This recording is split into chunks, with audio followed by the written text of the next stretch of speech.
Hi, welcome back to the channel. Now this is our most recent rescue bird, a wild buzzard that was hit by a car.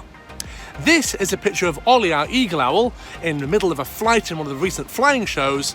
And this here is Willow, our pygmy owl.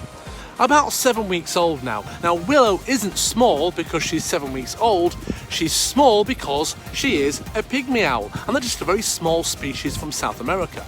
Mostly found in Brazil, in fact, and we believe this one to be a ferruginous species. There are a few different types due to the colour and the markings, and ferruginous is just a fancy word for greyish brown essentially.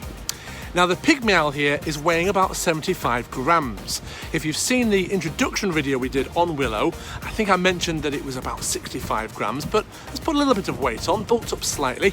And as you can see, very tame and loves having a look around and exploring. Owls don't see quite in the same dimensions that we do, so they tend to study objects and try and work out how far away they are and things like that. And this thing's been interested in all sorts of things, from trees to dogs to squirrels. In fact, here's a picture of Willow when she saw a squirrel. But hand rearing is really important to make sure the birds are super tame.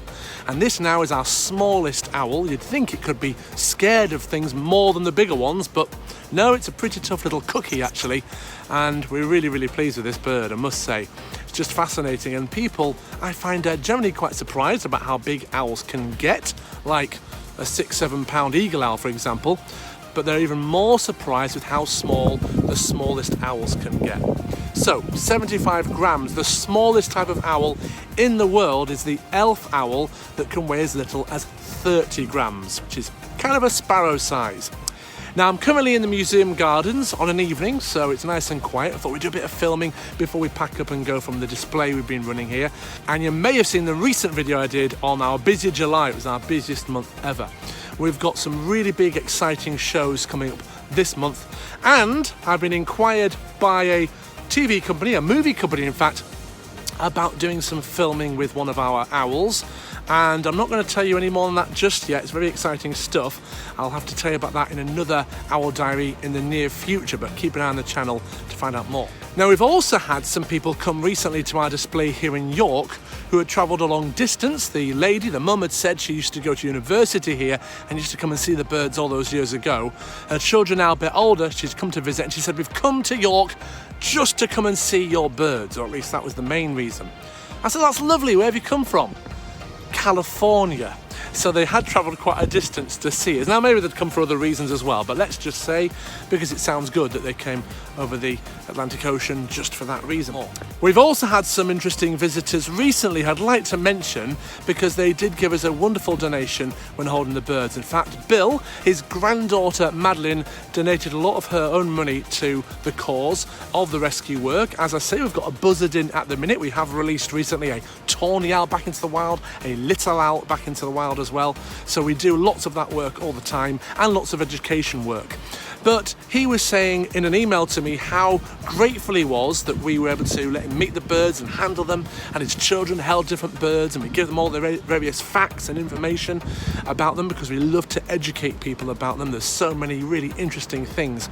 And he agreed that they are such a therapy animal.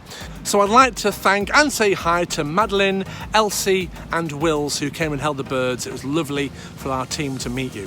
But it's not just USA we get our visitors from. We have people come from all over the world come and meet our birds. And we also recently had a lady from New Zealand come along, and she showed me this video of a moorpork that she captured. Hi guys, this owl is sitting by my fence.